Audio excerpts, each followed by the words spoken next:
Enyanjo de fouye, yel timia no cleva.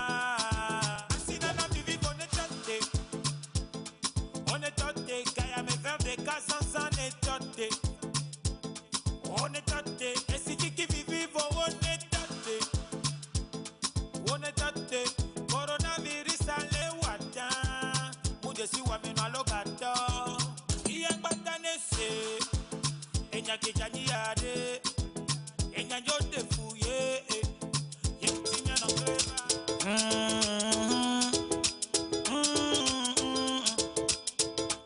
Yeah, iye batane se, enya ke jani yade, enya jo de fouye, yel timia no cleva. Togo jukwa batane se, enya ke jani yade, enya jo de fouye, yel timia no cleva. Asina na vivi on est toté, kaya me faire des cas sans étoté. On est toté, et si tu qui vivi, on est toté, coronavirus allez wata. Mais aujourd'hui, c'est pire. Bah, c'est normal, Covid, c'est le lockdown. Le quoi? Le lockdown, Covid, ça veut dire tous confinés. Confiné? Mais ça ne se peut pas. Il faut quand même encore se réunir, faire la fête, aller voir des matchs de foot. Bah non, plus de fêtes, plus de matchs, plus de foot. Plus de foot? Oh, j'y crois pas. Mais Corona, qu'est-ce qu'on va devenir? Ah, il faudrait un truc pour les faire tous sortir. Bonne idée. On n'a qu'à crier à l'aide. À l'aide, à l'aide, à l'aide. Ah ouais, continue, Covid, ils sortent sur leur balcon. À l'aide, à l'aide. Ah bah, c'est bizarre ça, voilà qu'ils applaudissent maintenant. Mais Corona, ils nous narguent. Regarde, ils sont tous sur leur balcon et ils nous narguent. Attention! Ah, si en plus ils commencent à nous jeter des pots de fleurs, on est foutus. Ça va, Covid? Corona n'est pas grand, mais très embêtant. Covid est tout petit, mais pourrit nos vies. Et donc, dans le Bala ce matin, les infos décalées, on commence en Afrique du Sud. Les infos décalées, ce sont ces informations, donc décalées comme le nom le dit. Et voilà, donc les psychologues vont nous dire peut-être si c'est des autistes qui sont à la base de ces événements-là. C'est une gardienne de prison, on commence par là, une gardienne de prison en Afrique du Sud. Elle est filmée en train d'avoir des rapports sexuels avec un détenu. Ça, ça peut être courant, hein? Ça, c'est la vie, ou bien? Bon, je sais pas, il n'y a rien de... Bon, à moins qu'il y ait quelque chose de particulier dedans. Elle a eu la malchance d'être filmée, c'est tout. Elle a eu la malchance d'être filmée, c'est tout. Terminé. Et doy. Mais c'est interdit entre détenus. Entre tout ce qui est interdit est plus doux. Et gardien ou gardienne de prison. Non, mais bon, c'est comme l'a dit le psychologue, elle a eu vraiment la malchance d'être filmée. C'est le code de tenue qui a filmé. Mais puisque c'est à l'intérieur dans la cellule. Dans la cellule, voilà. Donc, elle aussi, hein. Le détenu a le droit d'avoir un téléphone. Non, un détenu n'a pas le droit d'avoir. Ils ont brisé les règles sur toute la chaîne. Exactement. En fait. Et donc, sans tenir compte des sentiments de l'autre, les deux, devant lui, se sont donnés à cœur joie. Elle aurait pu prêter un peu à l'autre. À se faire plaisir et lui, tranquillement, dans son coin, faisant semblant de ne rien voir. Il filmait discrètement et la vidéo a fuité sur les réseaux sociaux. Ou alors peut-être que la gardienne a cédé à l'autre chance. Si tu nous laisses faire, tu ne dis rien, je peux te permettre d'avoir ton téléphone. Non, je ne pense pas. Apparemment, apparemment, c'est récurrent. Non, c'est debout. Ouais, c'est pas pratique. C'est debout tiré, comme on a l'habitude de le dire. C'est pas une histoire de... Apparemment, c'est récurrent là-bas en Afrique du Sud. En 2017, il y a une gardienne de prison qui a également vécu ça. Et quand les photos ont fuité sur les réseaux et que les autorités ont décidé de prendre des sanctions contre elle, elle s'est suicidée. Oh. Ouais. Celle-ci, elle est un peu plus forte que l'autre. Elle a sereine. C'est vrai qu'il y a des décisions disciplinaires qui vont être prises contre elle, mais bon, elle reste... Non, ça c'est peut-être... Bon, peut-être que j'exagère, mais on peut peut-être considérer, messieurs les psychologues, que ça peut avoir l'air de vouloir tendre vers une tendance d'assistance à personne en danger, en difficulté, en besoin. Si la gardienne de prison, c'est quelqu'un qui est compatissant, genre, allô? Elle veut soulager quelqu'un. Mais si vous voulez aider quelqu'un. Elle veut se soulager peut-être. Elle veut se soulager elle-même. Bon, au fait, ce qu'on peut reprocher dans ce comportement, c'est le fait que le détenu est considéré comme une personne vulnérable. Du coup, toute action qui va à l'encontre de cette personne. Ça, c'est pas l'encontre. Oui, mais ça, c'est en plus, la façon dont il s'est positionné là, sa vulnérabilité. On dit comme s'il y avait un trafic d'influence. Voilà, on peut le dire que, étant donné que la SAP, la surveillante en administration pénitentiaire a plus d'influence sur le détenu, on peut vouloir dire qu'elle l'a influencé à avoir ces relations. C'est ce genre d'influence que vous aimez, non? Donc, oui. Déontologiquement aussi, la dame connaît aussi sa profession. Elle sait que de tels actes ne sont pas permis. Interdit, donc, si elle se laisse, peut-être, elle-même, elle a des problèmes ou bien... Voilà. Ou elle adore le risque. Ou alors elle-même, elle est en dépannage. Ou carrément, elle est tombée dingue de ce monsieur. Dans d'autres cas aussi, les détenus ont aussi de l'influence, mais ce n'est pas pris en considération au niveau des juridictions. On ne peut pas dire que le détenu influence. Mais en termes réels, quand tu fais l'expérience du milieu carcéral, tu comprends qu'il y a des détenus qui ont beaucoup de moyens et qui peuvent facilement influencer les moins que rien. Même les responsables. Oui. Peut-être même qu'elle est payée pour ça. Peut-être que le détenu lui paye. Donc ça joue les bouts, c'est possible. Justement, c'est pour ça que les autorités sud-africaines ont ouvert une enquête pour situer les responsabilités. Super. Donc ils en sont là pour le moment. Quel qu'en soit le cas, il y a deux personnes qui se sont bien. Ça n'empêche pas qu'à la sortie, le gars puisse marier oui. N'empêche pas. Bon, si le travail a été probant, tout ça. Allez, on va au Malawi. Au Malawi, c'est le couvre-feu. Vous savez que c'est une des mesures prises dans de nombreux pays pour éviter les attroupements, pour éviter la propagation, briser en fait la chaîne de propagation de la maladie à coronavirus. Au Mali, le couvre-feu, Malawi, je dis, vous savez, le couvre-feu, même quand ça a été décrété au Togo, ça a paralysé plein d'affaires. J'imagine que vous-même, vous avez ressenti ça. Ou bien? Imaginez ceux qui travaillent la nuit. Les vendeuses de colicot, les vendeuses de com, le soir, les gens dont l'activité, c'est la nuit. Et puis, les travailleurs de sexe aussi. C'est au Malawi, attention, elles sont fâchées parce que le couvre-feu fait tarir leurs revenus. Et elles ne manquent pas de le dire, Daniel. Oui. Il faut d'abord qu'on explique aux gens qu'au Malawi, la prostitution n'est pas punie. C'est une activité réglementée légale. Voilà, mais c'est le prosélytisme qui est punissable par la loi. Donc, ici, pas les impôts. C'est un bon pays.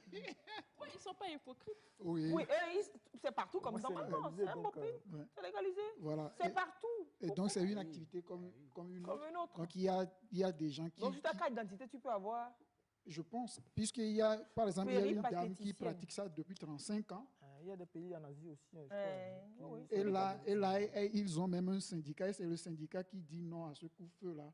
Parce qu'actuellement, par rapport aux statistiques, ils sont à 20 000 prostituées dans le pays. Le pays compte au total 20 000 prostituées. Enfin, selon les chiffres, officiels. Et donc, le syndicat a trouvé que, puisque au début de la crise, jusqu'à janvier dernier, le pays n'a pas pris des mesures drastiques parce que, jugeant que ces mesures-là vont freiner les activités économiques, donc ils n'ont pas pris ces mesures-là. Donc c'est des mesures légères, porter les masques et tout. Et donc malheureusement, ça a fait tomber les cas. Vu l'augmentation des cas, l'autorité a décidé récemment de mettre un couvre-feu qui commence à partir de 20h. Or, nos sœurs de l'autre côté... C'est le jour qui se lève. Merci. Leurs activités commencent à partir de 20h jusqu'en allant. Donc, elles ont remarqué que à 20h déjà, la police est là pour renvoyer les gens dans les bars. Clients. La police descend et sans sommation, c'est des coups de gaz lacrymogène donc pour disperser les gens. Donc, les hommes même ne veulent plus rester traîner dans les bars. Quand 20h approche, tout le monde rentre chez lui. Voilà. Donc ça diminue l'activité économique de ces dames-là. Et leur syndicat dit non, c'est pas possible. Respectons-nous. Ouais, ils ont organisé une marche, sont descendus dans les rues pour demander à ce qu'au moins que le coup-feu ne commence à partir de minuit. Comme ça, on leur... C'est quel coup-feu encore? Ce n'est plus coup-feu. Que le coup-feu commence à partir de minuit et que les week-ends, qu'on enlève carrément le coup-feu. Pour que... Non, le gouvernement n'a qu'à leur faire nos visites. Nos visites pour leur on n'a qu'à leur faire nos visites chez eux là-bas. Oui, parce qu'elles disent que c'est avec ça qu'elles paient les factures d'électricité, d'eau, qu'elles envoient même leurs enfants à l'école. Toutes les activités. Et la dame qui vend comme les restaurants de nuit, ça fait comment? Tout le monde s'est adapté. Oui, mais les restaurants de nuit peuvent vendre la journée. Tu peux venir faire emporter. Mais elle aussi, elle peut faire emporter. Mais comment? Dans la journée, on a dit hier qu'ils peuvent faire livraison à domicile. Ils peuvent faire livraison à domicile. Oui, mais comment? Le coup fait à 20h. Tu vas livrer combien de domiciles avant 20h et... Bon, tu es dans un domicile. Non, en fait, donc les prix vont changer. En fait, excusez-moi, mais elle peut, par exemple, commencer ses services à partir de 16h. Oh. Mais justement, les clients... Oui, allons-y. À partir de 16h. Oui. Maintenant, le dernier client, donc les clients de vers 19h, comme ça, le dernier client, lui, c'est les clients VIP. On reste là-bas toute la nuit. Et puis mais c'est ce qu'elles vous disent, que les clients viennent à partir de 20h, que le marché s'anime à partir de 20h. Mais là, le marché n'a qu'à s'animer plus tôt. À domicile, mais celui qui va venir animer le marché, entre-temps, il est au boulot, non? Ils n'ont qu'à s'arranger. Non, si le coup fait à 20h, je suppose que on va libérer les gens plus tôt. On a mis coup-feu à 20h ici. Je pense que aussi c'est plutôt le cadre, l'endroit. Le noir favorise tout ça. Donc, je vois pourquoi les gens souhaitent que ça soit mais le truc est que... ne veut pas se pointer là dans la nuit. Mais le truc est que soit vraiment noir. La nuit noire. Tous les métiers s'adaptent à la nouvelle donne. Ils peuvent peut-être avoir des pages, des comptes sur Internet sur lesquels ils viennent, les gens viennent et puis ils réagissent. C'est parce qu'elle n'a plus d'autres moyens pour le moment. Merci. Je pense qu'il faut, comme si c'est un métier reconnu, je pense que l'État doit peut-être les accompagner dans ces mesures. Si c'est vraiment... c'est comme ici, on a trouvé des personnes vulnérables, on les a accompagnés avec nos vici. Donc, si c'est le cas... Je pense que les autorités de ce type doivent quand même voir ça. Leur impôt, donc quand ils sont en situation de crise, on doit les accompagner. Comme c'est déclaré, je crois que... Sinon, elles ne vont pas descendre dans la rue. Ou bien les hommes n'ont qu'à prendre l'attestation de circulation de on n'a qu'à leur donner pour ceux qui veulent aller. Donc, il peut y avoir un site. On permet aux professionnels là, qui ont leur carte professionnelle d'être dans les rues. Les gens se cachent pour aller faire ça. Maintenant, on va reconnaître, on va dire c'est vous qui allez. C'est ça le problème. C'est ça le problème.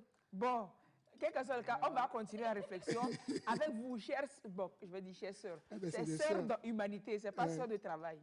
Chères sœurs de Malawi, on va poursuivre aussi ensemble la réflexion avec vous pour voir comment vous pouvez être résiliente par rapport à cela, comment vous pouvez vous adapter. Et puis, on revient, on en reparle dans nos prochaines éditions. Heureusement pour nous que les nôtres ne sont pas allés là. Ce n'est pas l'envie qui leur manque. Mais non, ils ne se sont pas manifestés, quoi. C'est ça, c'est parce que ce n'est pas légalisé. Sinon, c'est pas l'envie qui leur manque. Ils ne paient pas d'impôts. Déjà, le cadre là, s'y prêtait pour celle-là. Bon, maintenant, nous, on n'a pas le coup-feu, donc les activités, feu. Ça continue. Bon. Ouh là là là là là là là. On va au Cameroun. Oui. On va au Cameroun, on peut voir comment la colère, la jalousie peut amener quelqu'un à développer une certaine animosité, à avoir une certaine force pour commettre des gaffes. Vous êtes là, vous allez nous expliquer, monsieur le psychologue. C'est au Cameroun, par jalousie, c'est une dame qui arrache la lèvre inférieure de sa rivale, mais avec ses dents. Cannibalisme dès le début. Ses lèvres cherchaient quoi dans la bouche de on est d'accord. Oui, c'est une militaire. C'est une militaire qui a arraché. Oui, On peut supposer qu'elle a mangé cru dans la bouche. Elles ne sont pas des chiennes. Comment elles peuvent se battre avec les mâchoires? Et que la mâchoire de quelqu'un se retrouve dans la mâchoire. Non, toi aussi. Tu as fait comme si tu ne t'es jamais battu au primaire. Mais pourquoi il pose toutes ces questions-là? Et c'est les lèvres de l'autre, tu vas mordre. Si je touche les lèvres, qu'est-ce qui s'est passé d'ailleurs? Voilà, c'est ce qu'il faut raconter l'histoire pour comprendre. En réalité, et puis c'est à cause d'un zozo, ça. Oui, à la fin de l'histoire, on dit que le monsieur, c'est un zozo. Bon, le monsieur était dans un bar en train de prendre un pot tranquille avec la dame à qui on a enlevé, voilà, la victime. Et quelques minutes après, il y a la militaire qui s'est pointée. Elle a pris place à côté d'eux et a commencé par invectiver l'homme, par chauffer l'homme. Donc, moi, je vois mon gars dans un bar avec une femme. Je vais prendre une table à côté. Voilà. Et j'envoie les missiles. À l'homme. À la base, la victime ne savait pas que le monsieur avait... Il ne peut pas savoir. Voilà. Ils ne disent jamais qu'ils ont quelqu'un. Exactement. Bon, dans d'autres cas, tu peux savoir que bon, le mec est avec tel, mais bon... C'est ça, je dis que même si elle savait, ça n'allait pas la dissuader. Voilà. Il ne faut pas qu'elle dise que ce n'est pas parce qu'elle ne savait pas que. Oui, mais bon, selon l'article, elle ne savait pas. Mais si elle savait que c'est Soja, elle aurait réfléchi. Voilà, elle ne savait pas que le monsieur était avec la militaire. Donc, les deux étaient en train de boire et la militaire a débarqué.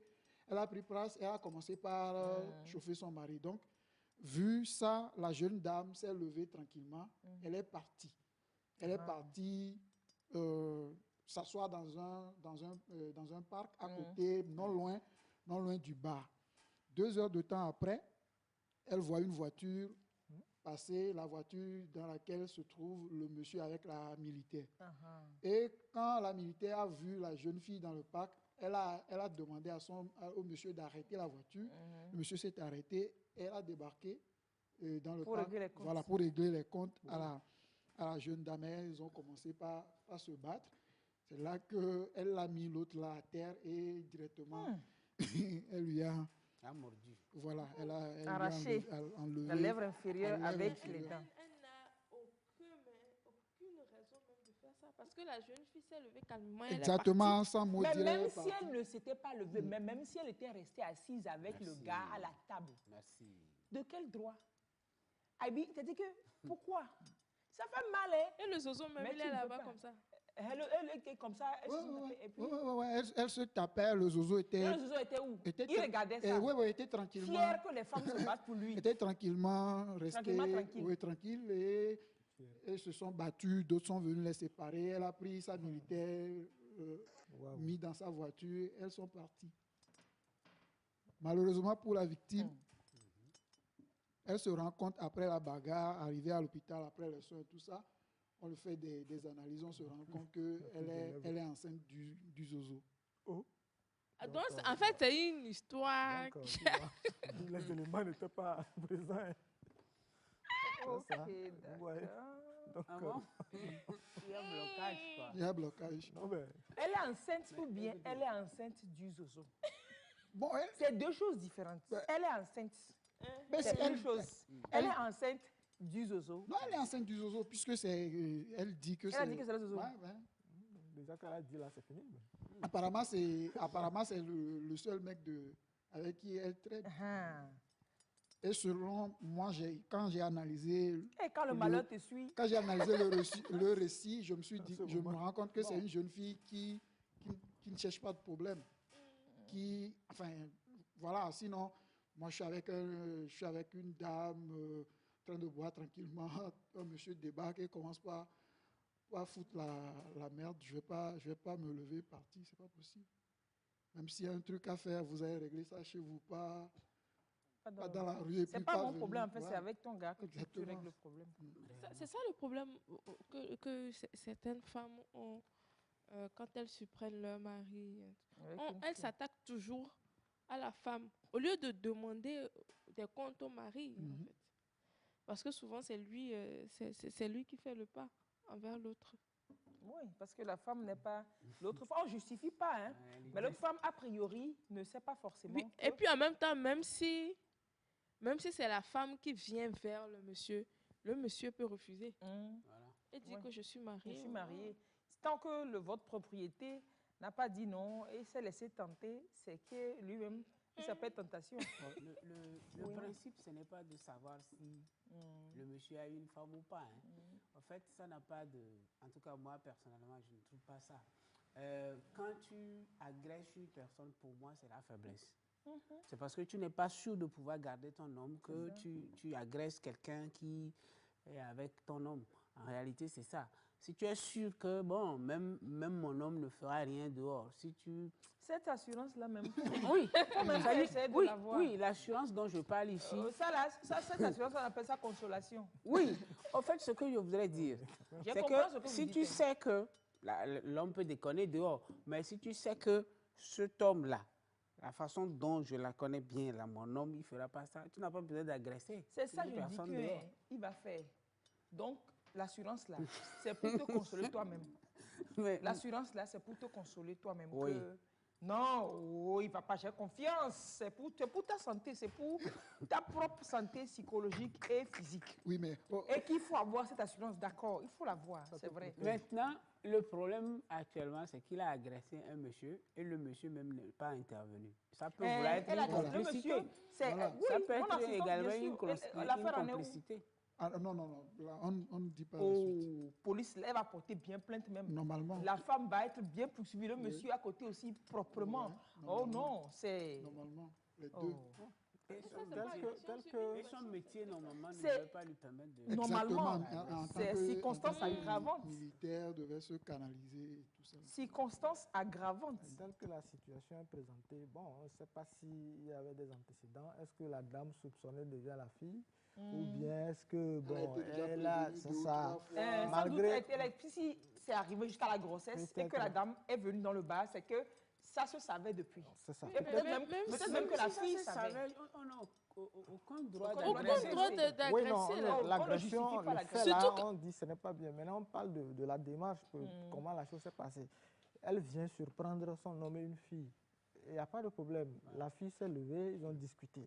Maintenant, qu'est-ce qui s'est passé que au moment où il retournait, la dame regarde, voit la fille, elle sort. Et la dame te dit, attends le monsieur, arrête la voiture. Donc, et tu arrêtes et il va voir. Et tu es fier qu'on se tape pour toi. C'est ça, en tout cas, les filles qui vous battez pour garçon là, un garçon est content quand vous faites ça. Hein. Non, pas. Vous lui donnez de la valeur. Et puis des fois même il laisse les deux. Hein. Et c'est ça. Maintenant, non, les deux ne vont pas gagner la dame. Le monsieur. Normalement, ça arrive comme ça. Vous deux, vous vous mettez ensemble contre le monsieur. Et là, poudré.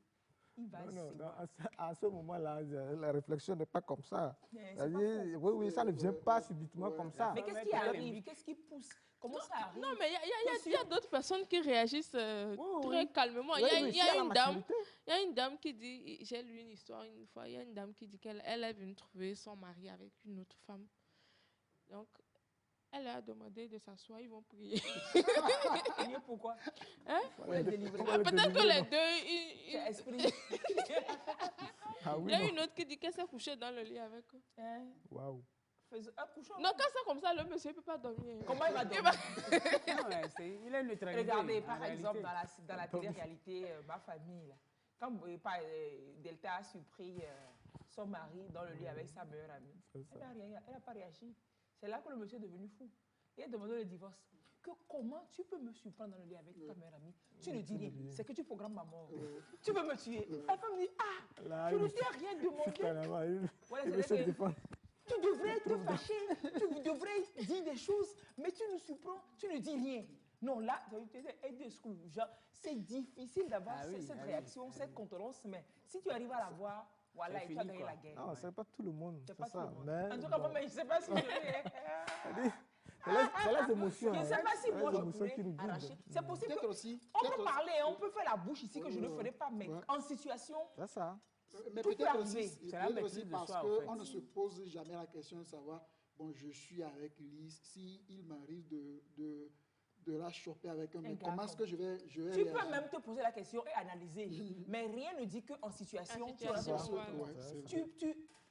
c'est pas possible. Quoi. Tu réagis avant peut-être de savoir que je viens de faire. C'est les hormones aussi. C'est les hormones aussi, non? Les émotions, tout là.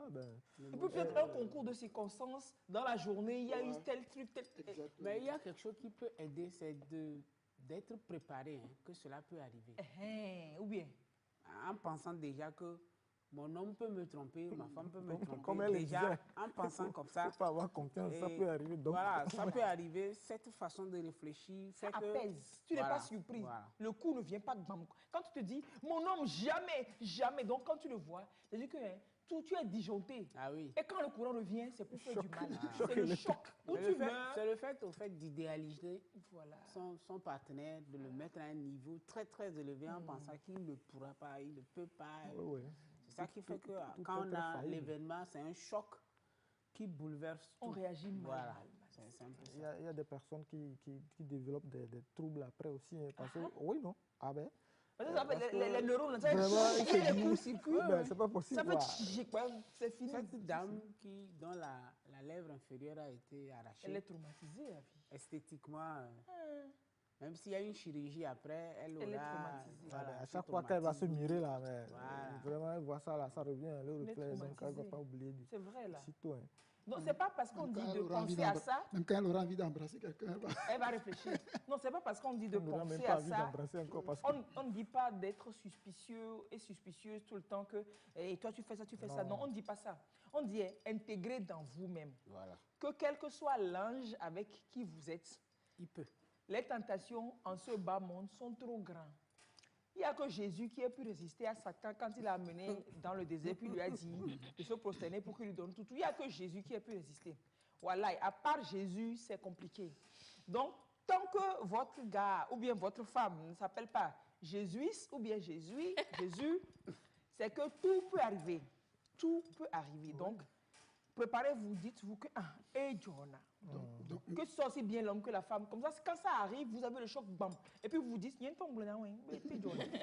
et puis tu es calme en attendant de réfléchir à la meilleure stratégie que d'être violent comme ça. Ça, c'est trop bien. Merci pour le conseil. Et on va finir rapidement au Gabon.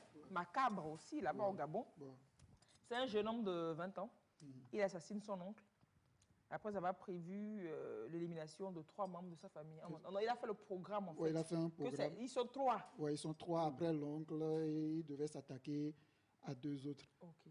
C'était pour faire quoi? Non, apparemment, c'est quelqu'un qui a des problèmes avec ces personnes dans sa famille. Donc, il veut régler ses comptes, voilà, il fait le ménage. Voilà, faire le ménage. Et comme c'est l'oncle qui le dérangeait plus, il commence par lui. Voilà, il commence par l'oncle. Donc, il est arrivé chez son oncle avec 2 couteaux bien limés. Et quand il est rentré chez son oncle, les enfants et le petit frère de l'oncle n'ont pas voulu le laisser aller jusqu'à voir son oncle parce qu'ils savent un peu la relation qu'il y a entre l'oncle et le neveu. Mais bon, l'oncle a 50 ans. Donc, dans sa chambre, quand il entendait les cris, le bruit qu'il y avait à la maison, il est sorti pour calmer tout ça. Et il a demandé aux autres de laisser son neveu et qu'ils vont parler. Donc, dans la discussion, lui étant l'oncle, il pensait pouvoir raisonner son neveu. Il a commencé par le sermonner. Non, il faut, toi, tu n'es pas si, il faut être ça. Donc, dans cette démarche-là, le petit s'est encore plus énervé. Et dans sa colère, il a assaini des coups de couteau à son oncle avant que les enfants et le frère ne puissent intervenir et l'attraper, appeler la police qui est venue le prendre. On a transporté l'oncle à l'hôpital, mais malheureusement, quelques heures plus tard, il décède. Donc c'est au niveau de l'audition que lui-même il révèle qu'il avait fait un plan pour après l'oncle.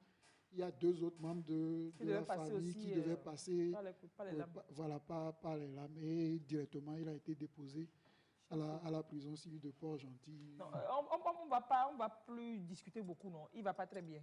Il n'est pas seul. Pour ça, il peut avoir un problème là-bas. Il ne peut pas avoir un problème. Non, quand on ne l'a pas vu, on ne peut pas se prononcer là-dessus. Parce que déjà, quand on le décrit, on sait que, bon, ce n'est pas quelqu'un qui serait, disons, en état normal. Oui, parce que même après l'acte, il n'a pas regretté. Et puis il a annoncé aussi. Voilà, il dit oui, j'ai mûri le plan de tuer mon oncle Dieudonné, mais aussi son frère Jean-Claude, le propriétaire de la maison, et le fils de ce dernier. Voilà, il a prémédité tout ça là, mon cousin Junior également. Il a limé, il a bien aiguisé même son couteau. C'est pas son couteau, c'est un couteau. Il est venu avec 2 couteaux. Au cas où il y a un qui se casse, il y a un autre. Il a tout planifié. C'est un bon planificateur. Quelquefois, bon, c'est vrai que c'est planifié. Il a eu l'idée, peut-être qu'ils ont eu des antécédents. Et que maintenant, ce qu'on a constaté aussi, c'est des gens qui souffrent. Il y a des troubles, je peux dire, mentaux. Il y en a aussi qui ont ces problèmes-là. Moins chose avec des gens, c'est ça, petit à déconvenu.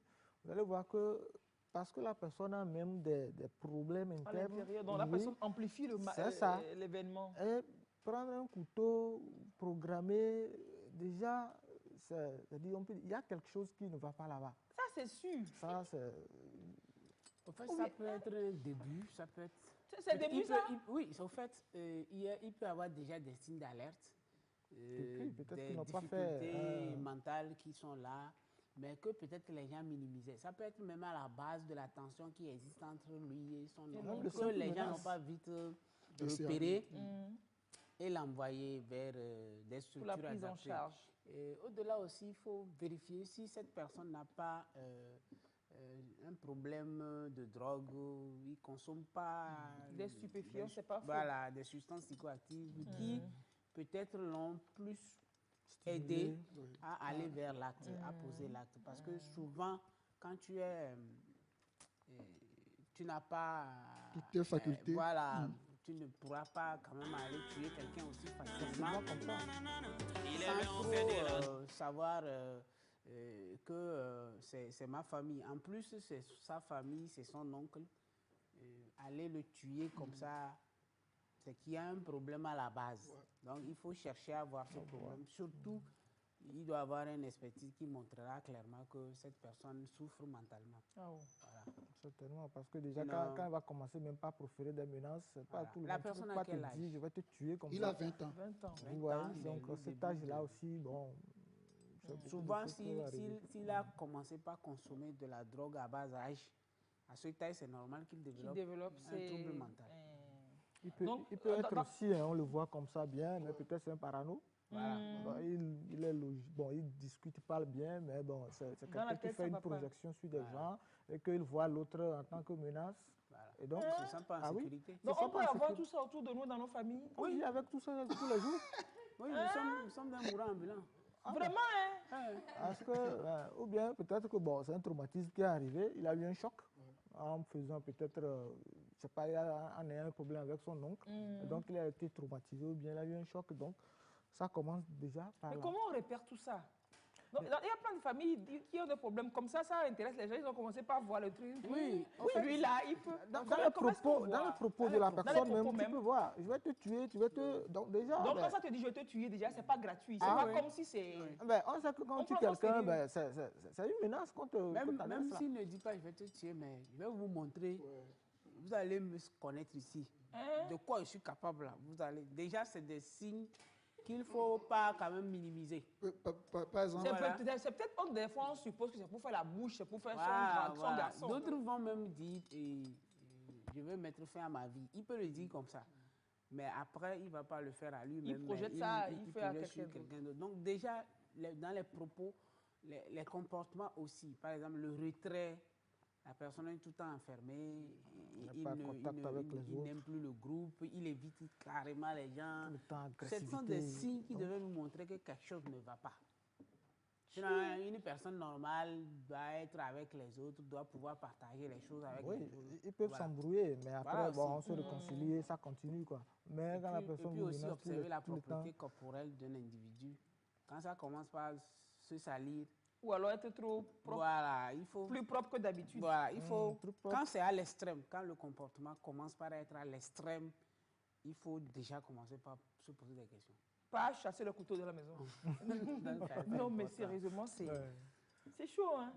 Il y a un petit On a raconté une histoire. Il y a 2 petits qu'on a ramenés du village pour rester chez un monsieur à Lomé, aller à l'école et tout. Mais les 2 petits sont graves. Le plus petit était en conflit avec le grand et il lui dit, dans la vie, il y a 2 choix, mourir ou vivre. Tu vois? Si tu veux vivre, ne mets plus ta bouche dans mes affaires. Des petits, les enfants. Ouais, je crois que le plus petit devait avoir 12 ans, le plus grand doit avoir 14 ans. Et c'est ça qui se dit, ça? Il lui dit ça. Mon vélo,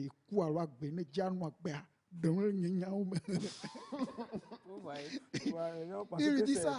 Normalement, c'est des enfants à suivre, accompagner. Des choses, des paroles pareilles. Et on le surprend menacer un autre petit de la maison qui doit avoir 4 ou 5 ans avec couteau. On lui pose la question, il dit non, lui, il s'amuse. C'est pas amusement. Couteau là, c'est un objet d'amusement. Pour prendre, pour dire, on s'amuse avec. La poule même sait qu'on s'amuse pas avec le couteau, c'est pas humain qui va pas savoir. Donc, il faut être dans nos relations, il faut être très très vigilant, être pointu dans les détails, voir un peu les détails, les compagnies même de votre frère, de votre enfant, ceux qui le fréquentent, quels sont les lieux habituels où il va, qu'est-ce qu'il consomme, qu'est-ce qu'il mange. Parce que souvent quand on dit alimentation, les gens oublient côté drogue. Voilà, donc tous ces facteurs sont très très importants dans la conduite d'un enfant. Sinon, vous allez voir votre enfant qui a commencé très tôt à prendre de la drogue, même vous-même, vous ignorez ça. Et c'est quand il commence par avoir l'âge adulte qu'il développe les troubles. Il y a de ces enfants-là aussi qui sont tellement maltraités. Donc, ils développent une personnalité très, très pathologique. Ils deviennent, comme on le dit, en quelque sorte des psychopathes en gestation. Voilà. En fait, c'est des ils se sont forgés des personnalités pour faire face aux autres, quoi. Tellement qu'ils n'avaient personne pour les protéger. Ils ont vécu dans une atmosphère un peu difficile. Et donc, pour vivre, ils sont obligés de développer une personnalité tellement agressive. Antisociale. Et donc, ça, comme ça, ils forgent leur personnalité, ils deviennent extrêmement agressifs, pas possible. Vous allez voir que devant des petits trucs où peut-être c'est insignifiant, il va réagir de façon disproportionnée. Vous allez dire, oh, de telles petites choses qu'on t'a fait, tu réagis comme ça. Il a en lui une colère que, bon, nous ne pouvons pas transférer ça, peut-être traduire ça vers les adultes. Il transmet ça aux enfants aussi, et bon, il décharge sa colère là-bas. Donc il y a ça, surtout il faut... Pourquoi c'est assez difficile de réintégrer les enfants de la rue? Ah oui, parce qu'ils ont vécu des choses qui ont développé leur... Pour travailler avec eux, il faut même peser ces mots. Il y a certains mots, quand tu prononces déjà, tu sens, tu sens que l'enfant s'énerve, tu ne comprends pas pourquoi. Voilà. Et puis, ils sont assez sur leur garde. Toujours sur la défensive. Sur la défensive, parce qu'il sait qu'il n'a personne. Il n'y a que lui-même. Il n'y a que lui-même. L'autodéfense dans la rue. C'est ce qu'on appelle l'adaptation paradoxale. C'est ça. Et que quand on nous présente des situations, vous allez voir de telles personnes, il y a une situation qui se pose et on dit, bon, quelle leçon on va tirer? Lui, voir autre côté. Ah oui, parce que peut-être une situation où, bon, on montre quelqu'un qui est agressif ou bien quelqu'un qui tue les gens dans des séries, des films, là, lui, il ne voit pas la finalité, il voit l'acte seulement que la personne pose. Tu veux dire la personne c'est ça. Et donc, c'est un héros, c'est quelqu'un, je vais m'identifier à lui. Après les films, ils vont commencer par dire des choses comme ça, pensant que c'est fortuit, mais alors, il est en train de se former. Et moins de choses dans une situation, bon, il réplique, on dit, ah, c'est lui qui a fait ça, ah oui. Donc c'est pourquoi il ne faut pas que les enfants suivent vraiment des films violents. On met ça souvent, on dit interdit à moins de... C'est pas pour rien qu'on interdit, qu'on met les bandes de moins de 12 ans, moins de... Parce que ça agit sur la psychologie. L'enfant, il imite. L'enfant, il imite. Si vous avez un enfant qui est à côté de vous, tout ce que vous faites, c'est ça qu'il fait. Il apprend par imitation. On dit, il vient les zoomer. Pourquoi il a si tu n'as pas zoomé, j'ai reçu un parent qui me dit, mon enfant ment seulement. Il dit, ah bon? Il a appris ça où? Il a appris ça où? Ça, c'est dans son environnement direct. Il dit, d'accord. Mais est-ce qu'il vous arrive de prendre le téléphone, être à la maison et dire, ah, je suis assis quand même, j'arrive. Est-ce que ça vous arrive de faire ça devant l'enfant? Vous faites ça devant l'enfant. Il dit oui, que bon, ça passe souvent. L'enfant sait que tu n'es pas assis quand mais tu es à la maison. Mais tu dis que tu es assis quand Attends, c'est des petits. Je prie qu'on ne peut pas. Apprends à mentir aussi.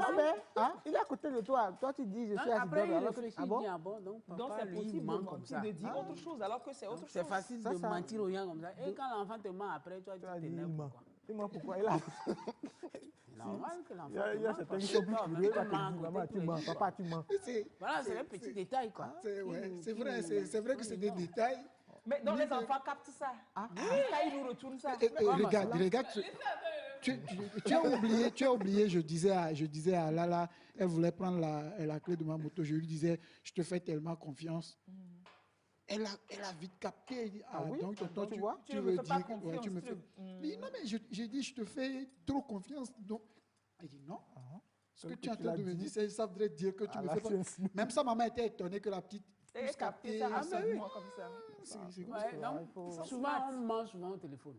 On dit autre chose. Et les enfants sont là. Même si ce n'est pas à la maison, tu vois quelqu'un dans la rue qui parle, il dit autre chose alors que l'autre dit. L'enfant qui passe, il voit eux.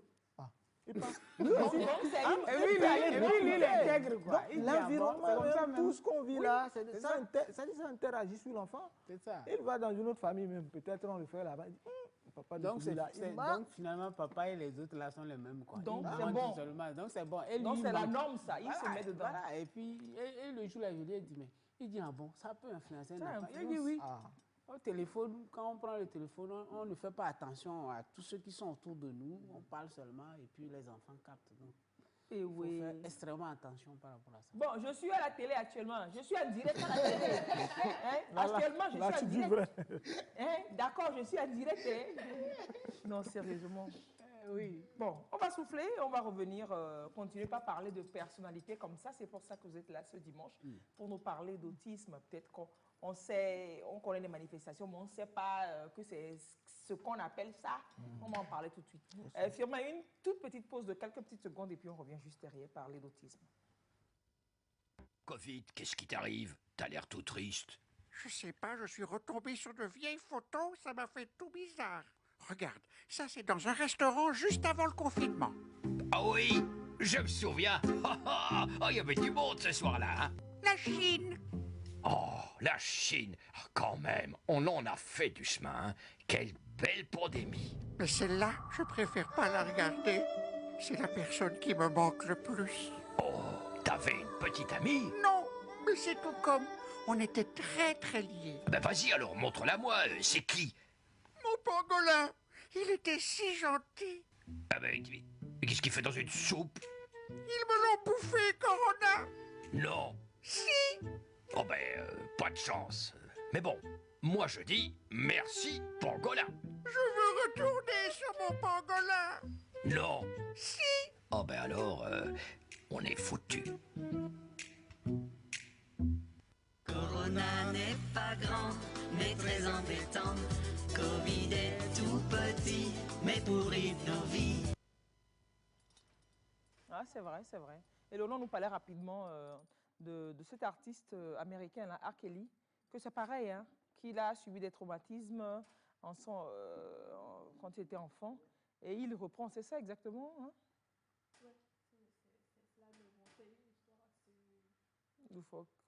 Pas loufoque, c'est assez compliqué de parler de ça parce que les gens ont un point de vue assez tranché sur l'histoire. Il a fait quelque chose, il doit être puni. Oui, il a violé des filles, c'est ça? Il a violé des mineurs. Voilà. C'est des mineurs. Il a violé des mineurs. Et il y a même Alia, l'artiste Alia qu'on connaît, avec qui il s'est marié très jeune, alors qu'ils avaient menti sur son acte de naissance. La deuxième femme qu'il a eue aussi, elle a subi des violences. Mais quand vous voyez le schéma, plus il avait de conquêtes, plus ça s'aggravait, plus son comportement s'aggravait, plus le pouvoir qu'il avait sur ces personnes s'aggravait parce qu'il a subi des violences étant enfant. Et donc, c'était une grande personne qui exerçait ces violences, une personne de sa famille qui le violait. Et apparemment, son frère aussi a été victime de cela. Donc, bon, selon moi, c'est ça qu'il a rendu, qu'il a répété, même si voilà, c'est très mauvais ce qu'il a fait, Mais voilà, moi... Donc, il a été victime, il grandit, il a de l'autorité. Il a décidé de ne plus être victime. C'est lui qui va être le bourreau à présent. Dans la majorité des cas, c'est souvent comme ça. La vidéo qui a défrayé la chronique au Togo récemment où les jeunes garçons se faisaient violer étaient en train de faire ce qu'il ne faut pas faire là. Apparemment, l'instigateur qui a fui un certain pipeau là, apparemment, selon les informations, il a subi ça aussi. Il a subi ça aussi. Ce qu'il est en train de demander aux autres de faire maintenant, il a vécu ça. On lui a fait faire ça. Ouais. Oh, ouais, l'enfant, c'est le père de l'homme.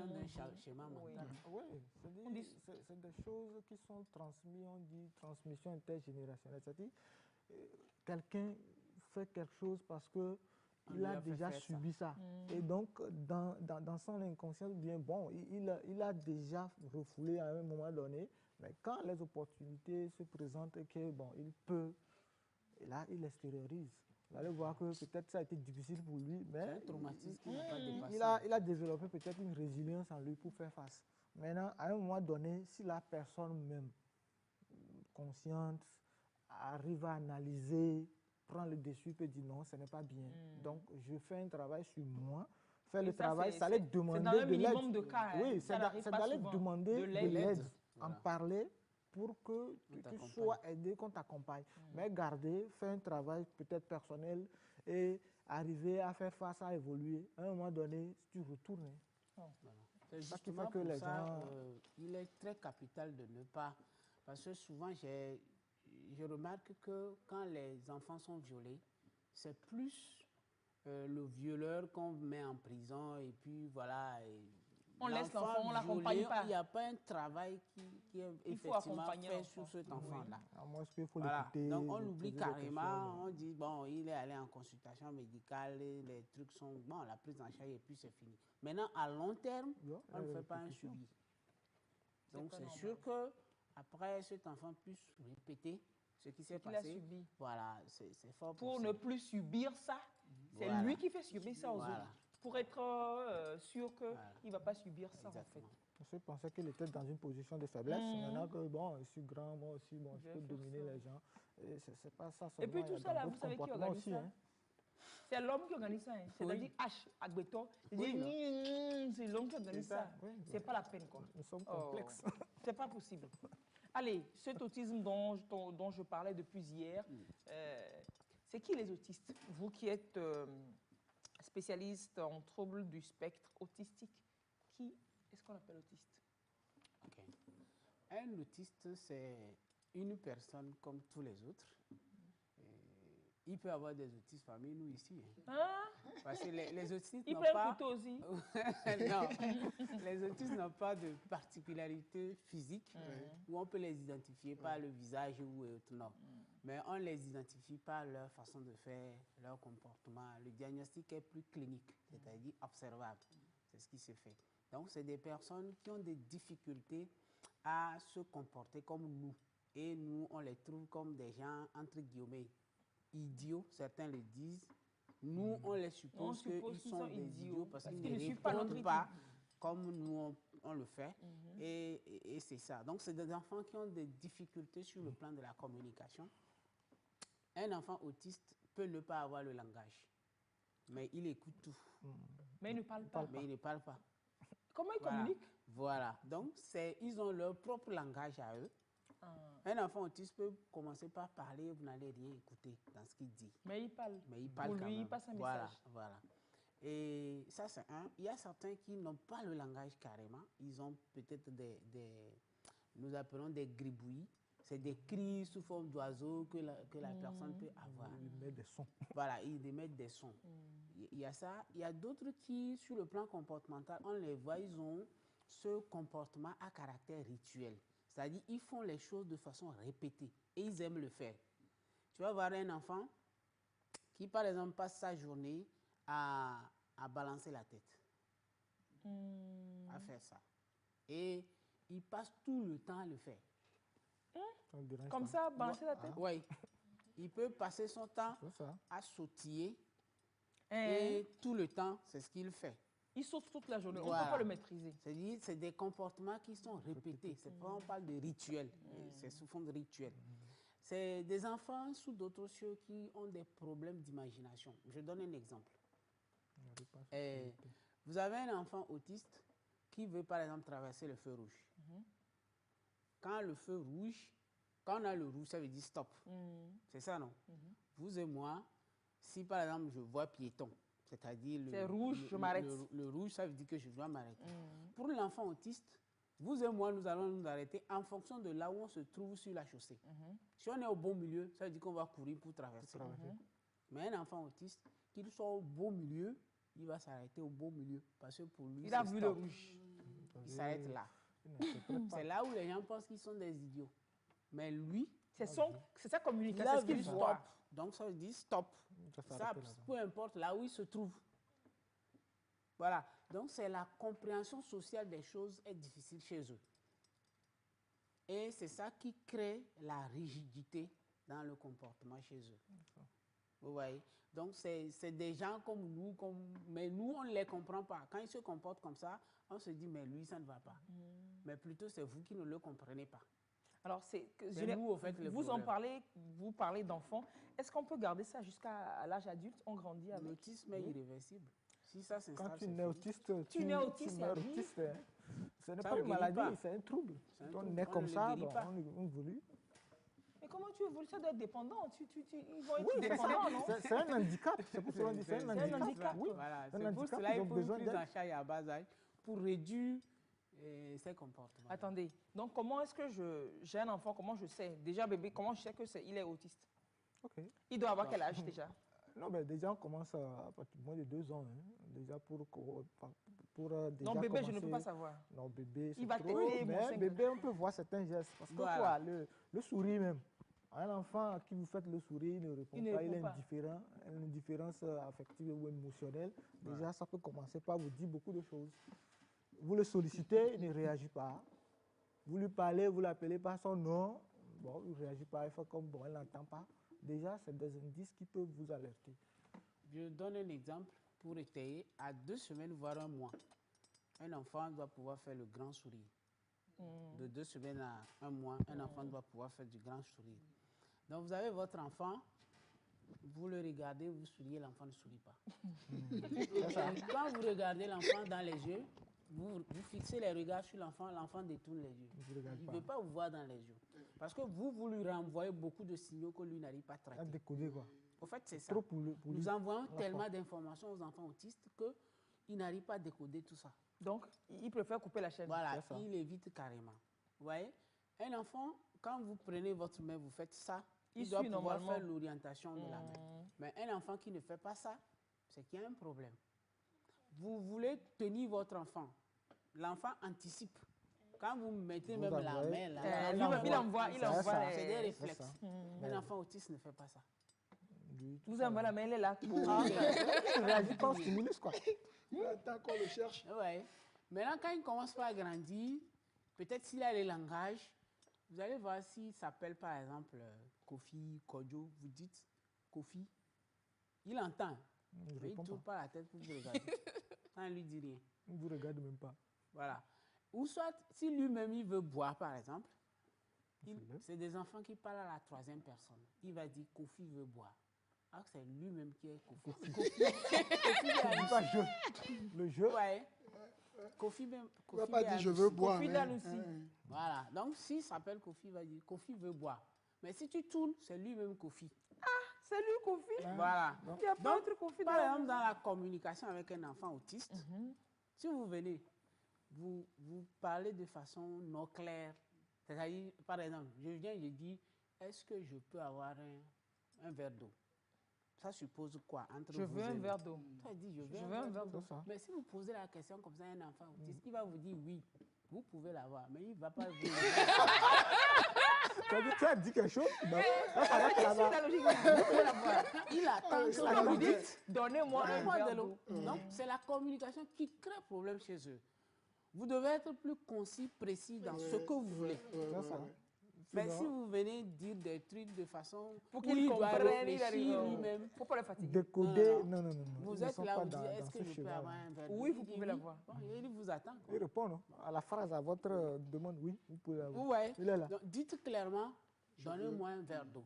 Ou bien et précisez un verre d'eau. Kofi, donne-moi un verre d'eau. Dans d'autres circonstances, vous pouvez dire un verre d'eau, il va vous amener le verre sans l'eau. Oui. C'est ça, le verre d'eau avec de l'eau. Le verre d'eau avec de l'eau. C'est les détails là qu'il faut dire chez un enfant autiste. Vous voyez, vous avez une maison, vous levez un matin et puis vous décidez de changer le meuble. Les meubles de la maison, on a disposé les choses. La couleur. Votre enfant va faire une crise. Tout de suite. L'enfant autiste? Vous n'allez pas il n'est pas habitué à l'environnement. Vous changez, non, c'est-à-dire qu'il a déjà été habitué à un environnement. Voilà quoi, il s'est habitué. Maintenant, quand vous voulez changer, il faut discuter avec ça crée déjà un bouleversement. Surtout la couleur des lieux ne change pas. Si sa chambre est bleue, gardez le bleu à vie. Ne changez pas. Le jour où vous changez le bleu, il va faire une crise grave. Comment leur cri se manifeste? Voilà, c'est des cris désemparés, de colère, des colères, des agressivités. Il peut même vous agresser. Oui. Voilà, c'est leur crise. Parce qu'il ne peut pas vous le dire. Il peut communiquer quelque chose, voilà. Mais... C'est des frustrations internes qu'il extériorise en réalité. Il ne peut pas vous le dire. Donc c'est à vous de le comprendre. Donc, parfois, il ne peut pas vous agresser. Il oriente la violence sur lui-même. Il va se jeter par terre, se cogner. Il peut cogner sa tête contre le mur ou bien se mordre tout le temps. C'est pour cela que vous allez voir ces enfants, on leur met les gants pour protéger leur peau parce que quand ils s'énervent, ils se mordent jusqu'à se blesser, mais ils ne pleurent pas. Ils sont insensibles aussi. Hein. Il ne va pas développer. Un enfant sensible avec sa main dans le feu, mais il va sourire. Il ne sent pas la douleur. C'est pour cela que quand un enfant autiste veut vous saluer, il vous frappe. Lui, il vous frappe parce que il n'a pas la sensibilité. Et vous allez trouver ça bizarre. Vous voyez un peu pourquoi les gens les appellent un peu idiots. Parce que les gens ne les comprennent pas. Ils ne sont pas dans le normes. Ce que nous faisons de façon normale, ce n'est pas ça. Mais c'est des gens qui souffrent énormément. C'est clair, ça souffre énormément. Ouais. J'imagine. Tu ne peux pas parler, tu ne peux pas communiquer. J'imagine toutes les répercussions sur la scolarité et l'éducation de l'enfant. Très bien, c'est ça. Parce qu'il y a certains qui n'arrivent pas à intégrer les groupes. Parce que quand il vient, il va communiquer comment? Il est là, il regarde. Tout ce qu'on fait de façon conventionnelle à l'école, toute la manière. Donc, pour lui, c'est trop de stimulus. Il ne peut pas rester dans un groupe où il y a beaucoup d'interactions. Il ne peut pas. Il ne va pas réagir. Ou bien c'est des cris qu'il va émettre et quitter le lieu. C'est pour cela, pour certains, on les prend carrément à part. Donc, c'est de l'éducation spécialisée pour eux. Si, oui. Des auxiliaires de vie scolaire. La plupart du temps, c'est de l'éducation spécialisée qu'on fait, mais il faut une auxiliaire de vie scolaire, une assistante de vie scolaire, une personne permanente qui suit cet enfant parce qu'il ne va pas suivre les mêmes rythmes que nous. Vous voyez? Et, par exemple, un enfant autiste ne peut pas suivre morale matin, dictée, après dictée, et calcul mental, et après étude de test. Un enfant autiste ne peut pas faire ça. Pour lui seul? Ouais. Si c'est mathématiques qu'il fait là, il viendra sur sa mathématique, il rentre. Ça lui va. Et on l'évalue par rapport à la mathématique, c'est tout. Oui. C'est par jour ou bien tout le temps? C'est tout le temps. Donc, il fait une matière par jour? Oui, ça dit que... Il sait que lundi fait maths, mardi fait sciences. Voilà, ceux que nous suivons, ils ont un programme très allégé. C'est-à-dire, il vient... D'abord, ils ont des problèmes d'hyperactivité. Il ne peut pas s'asseoir. Il ne peut pas se concentrer. Il ne peut pas s'asseoir. Un enfant autiste qui s'assoit 5 minutes, mais il faut féliciter, quoi. Un enfant autiste qui s'assoit. Comment vous faites pour les cours? Vous allez le suivre avec les cours? Non. Mais même pour manger? En fait, ce qui se passe, c'est de pouvoir... Chaque enfant autiste a un centre d'intérêt. Il faut détecter. C'est la localisation de son centre d'intérêt qui le fait asseoir. Si vous voulez faire une activité que vous connaissez, son centre d'intérêt, vous prenez le centre d'intérêt, vous dites, voilà, si on finit ça, tu as ça. C'est une récompense, quoi. Voilà. Et puis, il sait que quand il va finir ça, bon, il aura son jeu préféré ou bien ce qu'il aime bien faire. Voilà. Donc, n'oubliez pas que des enfants autistes sont très, très intelligents. Oui, c'est ce que ils sont très intelligents. Ils ont un quotient intellectuel qui dépasse la normale parfois, jusqu'à 151. Pour les Asperger. C'est pour ça qu'ils s'ennuient quand ils sont avec les autres enfants. Les autres ne suivent pas le rythme, en fait. Exactement. Einstein est autiste. Einstein est autiste. Donc, comprenez que les autistes, ce n'est pas des gens pas comme des bêtes, nous. Ce n'est pas des idiots comme on pense. Voilà, mais ils s'ennuient quand nous sommes là à faire 2 plus 2. Déjà, ils ont dépassé ça. Lui, il veut qu'on lui fasse 87 plus 123, par exemple. Quoi. Nous, on est à l'effet 2 plus 2. J'ai suivi un enfant autiste à la maison. Je suis allé chez eux et il criait, sa maman ne comprenait pas. Sa maman lui a dit, il les a servi le riz avec son frère. Et il disait que pour son frère, c'est plus beaucoup que pour lui. Et que son frère le dépasse d'un grain de riz. On n'a qu'à lui ajouter un grain de riz, Panyambo. Un grain de riz. Comment vous pouvez imaginer ça? C'est possible qu'il ait pu évaluer. Hein. Et là, on m'a dit que ce n'est pas possible. Il dit, lui, il sait que ça le dépasse. Il a dit, d'accord, pour faire, on va compter. Les grains de riz? Oui. Tu veux rire? Non. Le gars, il a pris le riz, il a compté. Et ça a dépassé 1, effectivement. Waouh. Ils sont méticuleux. Donc, ils peuvent bien faire génie civil. Non, les Asperger, ils ont tellement ce niveau de développement élevé que dans les calculs, pas possible.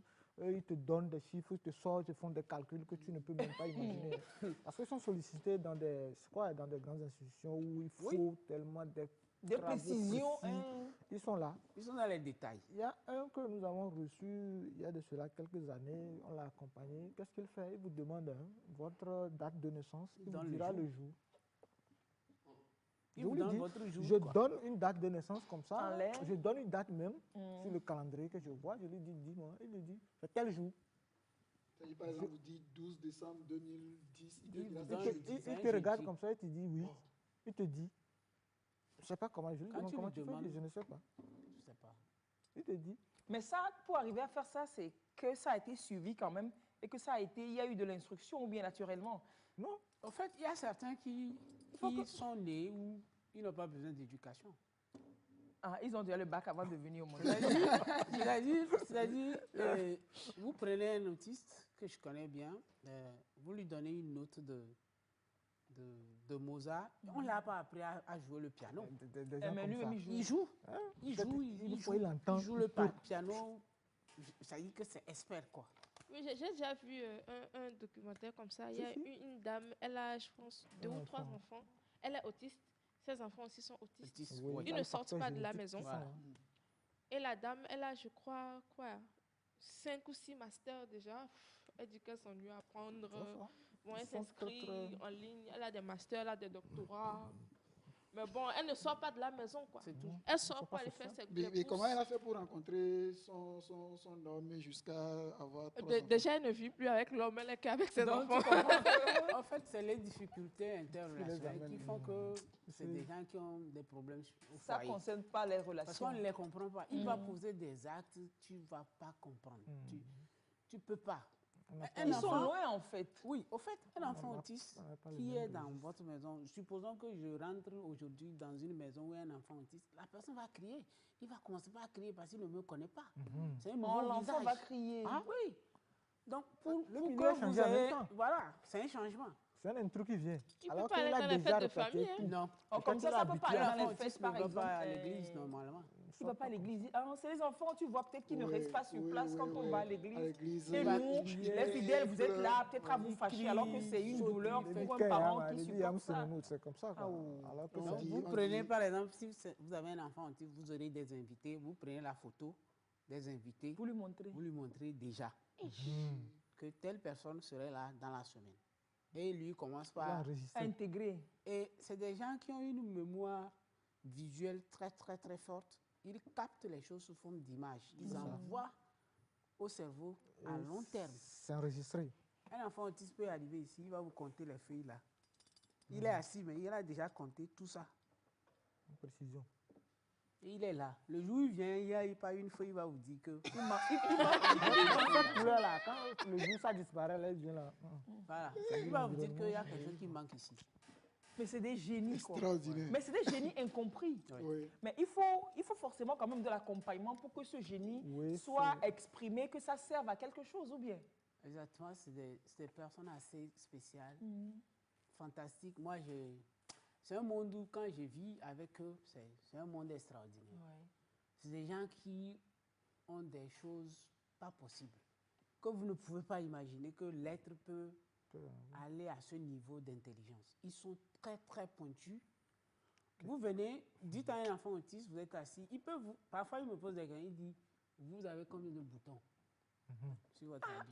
La vie que vous m'avez portée, comment je sais? Je suis là, je compter les boutons, mais lui... lui me donne déjà, il dit, il avait 12 boutons. Il dit ça? Y compris tout ça. Il va vous dire dans les détails. Et vous êtes là, vous donnez un téléphone smartphone à un enfant autiste, il va vous décoder votre code. Qui ne connaît pas normalement? Il suffirait qu'il fasse ça. Il voit souvent par où ce que la même... Il va décoder, tu serais surpris. Mais s'il lui code, c'est fini pour toi. Ouais. Il code.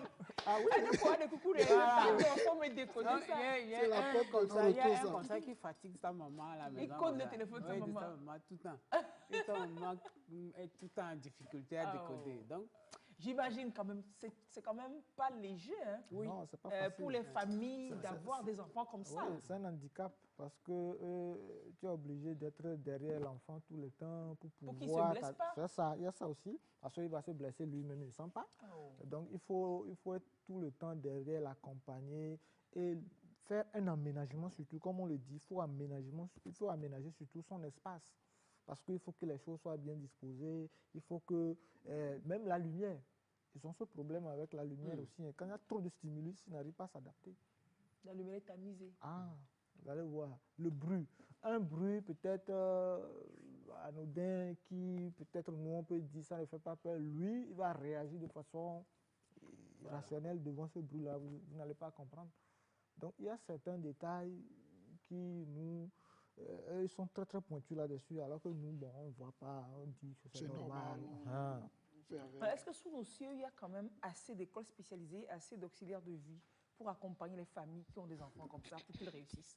Parce que c'est quand même de la ressource perdue. Oui. Si on ne les accompagne pas, c'est de grosses ressources perdues. Oui. Au fait, les enfants autistes sont dans des programmes, beaucoup sont pilotés par la NASA. Mais la NASA n'est pas au Togo. Au fait, c'est pour dire que ceux qui les connaissent réellement, ils sont dans des programmes très très pointus.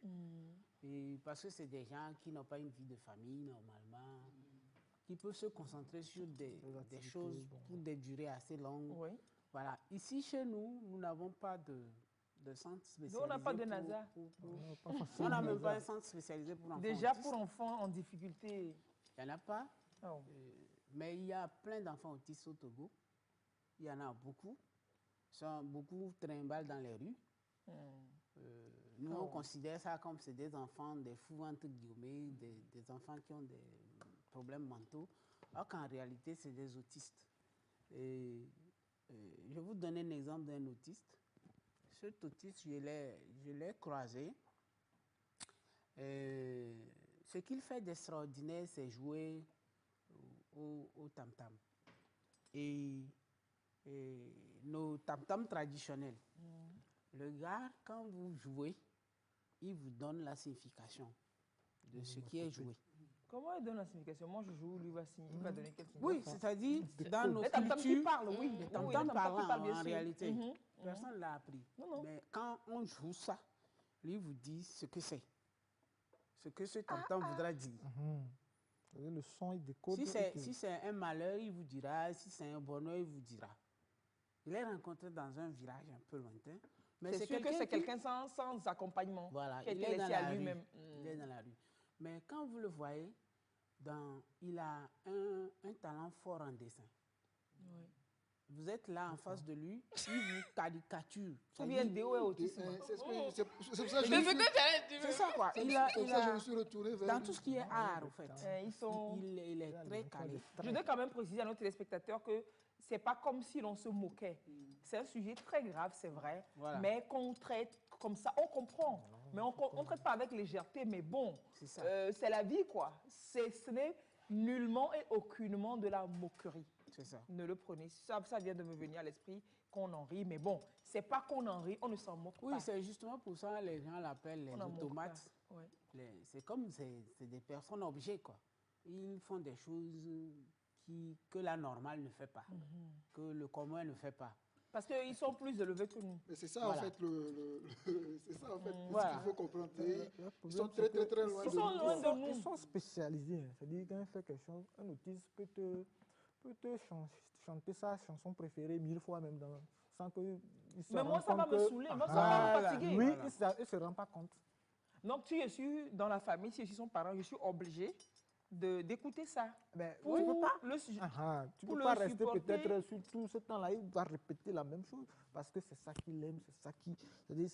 Donc, les parents autistes doivent développer une certaine patience extraordinaire. Les parents doivent être accompagnés aussi. Il faut qu'on leur explique, il faut qu'ils comprennent la maladie de leur enfant. Il faut se pardonner. Un enfant autiste avec qui tu parles, supposons que vous êtes en train de discuter à un moment donné, ou bien il te parle, ou bien tu lui parles et qu'à un moment donné tu veux couper comme nous on fait, et tu t'en vas, soit disant que tu veux faire, il te suit en allant. Et il ne continue pas à parler. Il n'a pas fini. Parce que tu ne lui as pas dit c'est fini. Alors que tu ne lui as pas dit c'est fini. Non, tu l'as pas dit. Il faut lui dire que ok, c'est fini. C'est ça, tu dois être précis. Alors qu'entre nous, peut-être, tu es pressé, tu parles, je comprends que c'est fini. Tu veux partir, mais là, il te suit en allant, donc continue. Tu vois, c'est grave. Hein? Il y a un enfant autiste dont les parents devaient voyager. Et ils sont pressés d'aller à l'aéroport. Du coup, l'enfant a oublié ses casquettes. Écouteurs. Voilà, les casques, voilà, il a oublié dans la douche. Et la maman lui a demandé d'aller prendre ça. Le gars s'en va 15 minutes, il n'est pas encore de retour. La maman rentre. Il faut lui dire de revenir. Voilà, et la maman rentre, la maman voit qu'il est dans son maillot de bain, quoi. Parce que pour lui, pour rentrer à la douche, il faut se déshabiller. Il faut être comme ça qu'il a l'habitude de faire. Il faut rentrer dans la douche. Il faut prendre le truc, revenir. C'est des gestes ritualisés. Voilà, c'est sérieux. C'est ça. Il faut être zen. Hein? Il faut être très zen pour gérer ça. Il ne va pas dire non, on est pressé, donc je rentre. Il va rentrer, prendre non. Il prend vous et moi, je peux dans son mourir, aller tête, prendre mon c'est truc comme ça. partir. Mais l'enfant autiste, c'est pas ça. Pour lui, pour rentrer à la douche, on ne rentre pas comme ça. Les étapes. On suit des étapes, on se déshabille, on prend son truc. Mais est-ce qu'on sait d'où ça vient? Est-ce qu'on sait s'il y a des facteurs prédisposants pour jouer dessus ou bien c'est loterie, quoi? Ça peut arriver, oui, ça peut pas arriver. La génétique a été incriminée. Bon, jusqu'à présent, les études n'ont pas démontré de cause directe comme ça, mais on dit qu'il y a la génétique. La génétique déjà, mais il y a d'autres facteurs aussi comme... Donc la génétique, c'est-à-dire que si quelqu'un a été autiste dans la famille, oui, il y a des risques il y a le risque qu'il donne un enfant autiste, quoi. Donc quelqu'un qui a déjà fait un enfant autiste a le risque encore de faire un autre enfant mais autiste. sinon, au-delà d'une famille où il n'y a pas d'autiste, quelles sont les chances, quels sont les risques que ça survienne? Il peut y avoir une malformation au niveau du développement du cerveau. Donc, on a parlé des lobes, je peux dire le lobe temporal, et le cervelet. Le cervelet des autistes n'est pas le même que celui de nous. Des personnes supposées normales. C'est ça. Parce qu'ils ont des troubles des troubles moteurs. Vous allez voir de mobilité ou autre là. Donc, comme c'est le cervelet qui gère ça, donc ils ont ce problème-là.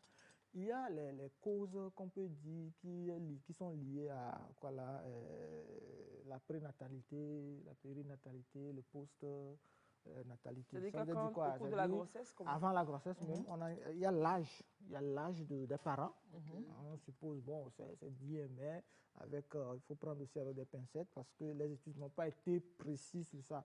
On dit quand l'âge est supérieur un peu à 35 ans, bon, le risque est là. Donc quand on a une maternité un peu tardive, c'est ça, il y a des risques. Il y a ça, il y a l'accouchement même, l'enfant qui a été, qui est né par césarienne, ou bien qui est né après un accouchement difficile, comme on le dit, et ces enfants-là peuvent développer l'autisme. Il y a ceux qui, après l'accouchement aussi, ont eu des problèmes post-natal, et ça aussi, c'est des facteurs. Il y a même l'environnement. L'environnement a été incriminé. On a parlé des métaux lourds. Les métaux lourds, c'est quoi? L'aluminium il y a le plomb dans ce que nous consommons, dans ce que nous inhalons, comme c'est-à-dire l'air qui est pollué, tout ça. Ces métaux aussi peuvent être des causes facilitant la survenue de l'autisme. Il y a même les substances psychoactives, les drogues.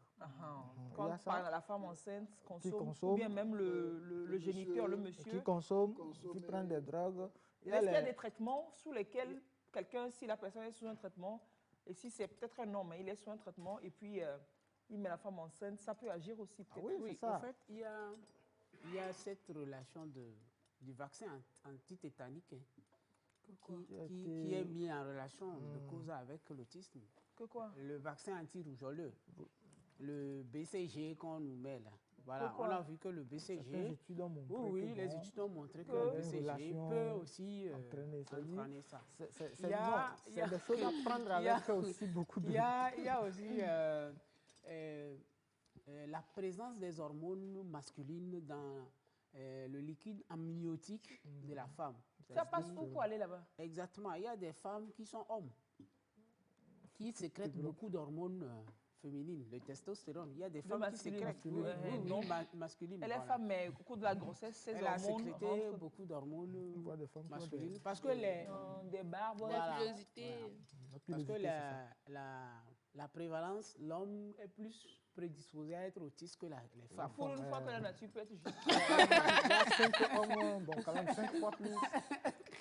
5 fois plus d'hommes que de femmes. Voilà. Donc, pour une fois, bonjour Dame Nature. Non, c'est pour rire. Oui, c'est pas faux. Dans les cas d'autisme, c'est vrai qu'on voit plus d'hommes même que de femmes. Et il y a aussi les causes infectieuses, comme dit, c'est un trouble neurodéveloppemental. Il y a des parties du cerveau qui sont un peu prises, qui sont touchées, qui peuvent entraîner ça. Parce qu'on a vu qu'ils ont des problèmes de communication. Les zones qui contrôlent la communication au niveau du cerveau sont touchées.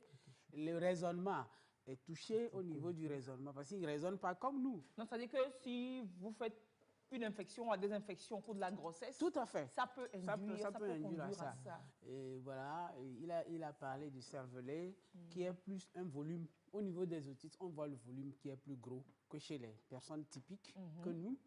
Et on voit aussi qu'au niveau du circuit limbique, qui contrôle l'émotion, parce que c'est des gens qui ne partagent pas d'émotion. Vous riez devant un enfant autiste, il vous regarde, vous pleurez, il vous regarde, ça ne lui dit rien. Vous pleurez pourquoi? Mais lui sait pleurer. Oui. Mais il ne sait pas forcément rire. Oui, pas forcément. Ils sont très distants dans les relations avec les gens. C'est pour ça que les gens ne les trouvent pas humains. Pour eux, parce qu'ils ne manifestent rien d'émotion. Pour lui, quand quelqu'un pleure, ou bien dans l'environnement, il y a un décès et les gens pleurent, par exemple. Bon, il est là, insensible, impassible. Et il garde ça à vie. Voilà. C'est ça le plus. Quand il n'y a ça pas de traitement, c'est là, c'est fini. En fait, le traitement qu'on peut faire chez l'enfant autiste, c'est l'accompagner à améliorer sa relation avec l'autonomie qu'il peut avoir à aller faire les choses. Mais dire qu'il est guéri, non, il n'y a pas une guérison. Quelqu'un dit, mon fils danse quand il écoute de la musique. Mon fils danse quand il écoute de la musique. Et à chaque fois qu'il voit un téléphone sur la table, il dit « hello ». C'est sympathique quand même. Il faut les connaître. Il n'y a pas de médicament, traitement où on prescrit pour guérir l'autisme. Mais on traite l'anxiété chez l'enfant autiste parce que ces personnes anxieuses, ils ont des troubles d'insomnie, ils ne dorment carrément pas. Si vous avez un enfant autiste, vous allez veiller, soyez sûr. Vous passez votre journée à veiller avec lui, la nuit, il veille, il ne dort pas. Moi, je dois dormir. Si toi, tu ne dors pas, tu dors, lui crie dans le couloir. Il crie, il casse les choses, il va même venir te réveiller la nuit, là, que lui va boire, il va aller prendre quelque chose au frigo. S'il n'a pas la taille pour aller le prendre, il t'amène, tu lui prends. Donc, c'est du calvaire pour les parents. Donc, on prend des médicaments pour soulager. traiter l'insomnie. Ces signes-là. C'est l'accompagnement, c'est symptomatique simplement. Ouais. Voilà. Et il peut y avoir aussi des troubles convulsifs. C'est-à-dire certains font l'épilepsie ajoutée à l'autisme. Certains ont des trouble de déficit d'attention et d'hyperactivité, ce qui fait qu'il ne peut pas s'asseoir quelques minutes, quelques secondes. Et souvent, à l'école, on les voit des enfants têtus parce qu'ils ne s'assoient pas. Turbulent, c'est voilà, lui qui... Et souvent, ils disent que c'est des enfants têtus. Non, je pose une question. Hein. C'est des enfants têtus. Un enfant autiste ne reçoit pas d'ordre. Il est autonome. Vous n'allez pas dire à un enfant autiste, fais ceci, il va vous regarder. Et puis on va dire, il est impoli, on va le frapper. Il fait ce qui lui plaît. Il faut le manager, quoi. Voilà. Par exemple, comme si vous l'avez tu veux dit. qu'un enfant autiste fasse quelque chose, son centre d'intérêt. S'ils sont 3, par exemple, enfants, dit, c'est pratique, hein, dit, est-ce que quelqu'un parmi vous souhaiterait faire ceci? Il serait le premier à aller. Okay. Quand tu donnes l'ordre. C'est la façon, quoi. Mais quand tu lui donnes l'ordre, tu es l'enfant de qui? Il ne reçoit pas, parce qu'il est autonome. Mais s'il y a une proposition, il faut que ça vienne de lui, que c'est lui qui décide. Quand vous proposez, il adhère. Vous voyez? Est-ce que quelqu'un veut aller me chercher de l'eau à boire? Voilà, il va aller. Mais si vous donnez l'ordre, fais ceci, il peut vous dire non. Pas beaucoup. Voilà. Et donc le parent, la des personne qui nous parlait de quoi. son fils, tantôt, il dit il a 1 an et il se réveille quand ça lui plaît. C'est-à-dire que c'est lui ça, quoi. C'est dans son monde. Lui, il arrive à dormir au moins, c'est bon. Voilà. Il se réveille quand c'est bien, non? Quand ça lui plaît. Ah là, c'est déjà bon. Maintenant, quel conseil est-ce qu'on donne globalement les familles, sans doute, ça c'est, mais au niveau de l'entourage. Donc, quand désormais, que ce soit à l'église, dans les lieux publics, ailleurs, on voit des enfants qui réagissent comme cela, il faut quand même que l'on voit peut-être la douleur d'un parent derrière et que l'on sache, voilà quoi, réagir nous-mêmes. Vous voulez, je donne un exemple, hein, pour des parents qui ont souvent des situations incomprises. Vous avez l'habitude d'amener votre enfant à l'école en passant par un chemin. Si c'est un enfant autiste, prenez toujours ce chemin. Ah, si vous changez, vous avez le jour où vous changez de chemin, il vous dira qu'il ne va pas à l'école. Parce qu'il ne connaît pas l'endroit où vous l'amenez pour venir. Pas l'école. Si c'est ce chemin, c'est ce chemin. S'il y a inondation le jour-là, voilà. Il faut lui dire et lui expliquer que pourquoi on change. Compte tenu de telle situation, nous devons passer comme ça. Même s'il ne vous répond pas, il écoute. Il a intégré ça. Ou alors si vous devez faire une course avant d'aller le déposer. Il faut tout lui dire d'avance pour qu'il intègre avant. Voilà. Donc ces parents ont des problèmes avec les nounous. Parce que comme c'est des enfants qui ont des difficultés, on change souvent de nounous. Et quand on change de nounous, l'enfant régresse. Avec tout ce qu'il a appris. Avec l'autre nourrice, ça part, il faut reprendre avec. Donc c'est extrêmement compliqué, le vécu des parents. Mais ce qui est capital, c'est de commencer une prise en charge très tôt. Très tôt. Et dès que la prise en charge est amorcée, l'enfant, vous allez voir votre enfant très épanoui, qui fait les choses lui-même. Voilà. Mais si ce n'est pas fait, c'est une situation incomprise. Chaque jour, tout le monde est stressé, est frustré, et puis l'enfant aussi. Voilà. C'est ça. C'est ça. Et donc, par rapport à... Oui. Il faut pouvoir observer, tel qu'on l'a dit, les signes avant-coureurs, les signes précurseurs. Il faut que les gens s'informent aussi sur l'autisme, les symptômes, comment ça se manifeste, et surtout faire un dépistage précoce. Déjà, la dernière fois, on a reçu un enfant comme ça. Je crois qu'il doit avoir 3 ans ou bien, oui, et que les parents sont partis consulter un médecin généraliste. Et donc, quand il a déjà détecté les signes de l'autisme, là, on voyait pour que le diagnostic soit posé. Et donc, je crois que déjà à partir de ça, quand vous constatez que l'enfant, de par son comportement, surtout côté émotionnel, c'est ça qui peut frapper le plus. Un enfant qui ne sourit pas aux gens, un enfant qui... Bon, ça se remarque rapidement. Ça rapidement. Déjà, ça peut vous alerter. Donc, vous allez demander de l'aide. De l'aide. Et quand vous demandez de l'aide, on vous oriente vers ceux qui peuvent vous aider à... Alors, mon garçon a des gestes stéréotypés. À 4 ans, il fait déjà à manger. Il a déjà fait 3 maternelles sans être gardé. Ouais. C'est toute la difficulté. Ça, on dit qu'il n'y a pas de... Ça, on n'arrive pas. Parce qu'une enseignante ou bien un enseignant qui a déjà... Qui n'est pas spécialisé... ne peut pas, parce que c'est très éprouvant. C'est ça, très éprouvant. C'est très lourd. Hein, oui, c'est pas facile pour les parents non plus. Donc l'entourage même, peut-être que vous êtes dans une cour commune, il va faire des choses que les autres ne vont pas supporter. Vous voyez, déjà, à chaque fois, on va critiquer l'enfant, on va engueuler les parents. Tout le temps. J'ai 2 élèves en classe comme ça. La fille travaille aujourd'hui bien, mais demain, elle ne se rappelle de rien. Aujourd'hui, elle est bien, demain, elle ne se rappelle de rien. Le garçon, lui, ne reste jamais tranquille.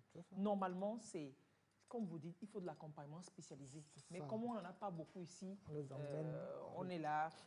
Mais là, quelle est l'adresse? J'ai un neveu qui détecte les mensonges. Peu importe l'histoire, quand c'est vrai, il sait. Et quand on lui ment, il ricane. C'est aussi ça. Oui, il sait rapidement. C'est très intéressant. Il va lui dire les mensonges. Si cette personne est à l'écoute, il peut toujours nous contacter, hein, parce que c'est des enfants qu'on peut utiliser dans beaucoup de choses. On parle de détecteur de mensonges. Voilà, un détecteur vivant de mensonges. Ça existe, vous allez voir. Il y a plein d'enfants comme ça. Est-ce qu'il y a une adresse? Est-ce que vous qui travaillez sur la sphère autistique, est-ce qu'il y a une association? Est-ce qu'il y a un service? Est-ce qu'il y a une adresse? Tous ceux qui nous suivent et peut-être qui sont dans le cas, ils ne savent pas à qui s'adresser. On fait comment? Dites-nous. Puisqu'il y a tellement de choses à dire encore pour qu'ils puissent continuer la réflexion. Il y a des structures qui prennent en charge ces enfants. Il y avait, je crois, l'Ambol qui fait un travail dans ce sens, qui prend les enfants qui ont des problèmes. Il y a des associations, mais ces associations, ils communiquent seulement sur l'autisme. Ces associations, bon, il y en a certains ici au Togo, ils communiquent. Actuellement, avec les réseaux sociaux, beaucoup de personnes peuvent s'informer dans tout le monde entier pour avoir déjà des idées. Mais pour des prises en charge, c'est la prise en charge qui est compliquée. Ici, je crois que, bon, mon collègue, il fait ça déjà depuis fort longtemps. Il y a d'autres aussi qui sont là, mais est-il qu'il faut être pointu dans le domaine, sinon ça ne donne pas de résultats, quoi. C'est ça. En fait, ce que nous faisons dans ce sens, c'est que c'est un travail où tu ne peux pas le faire seul.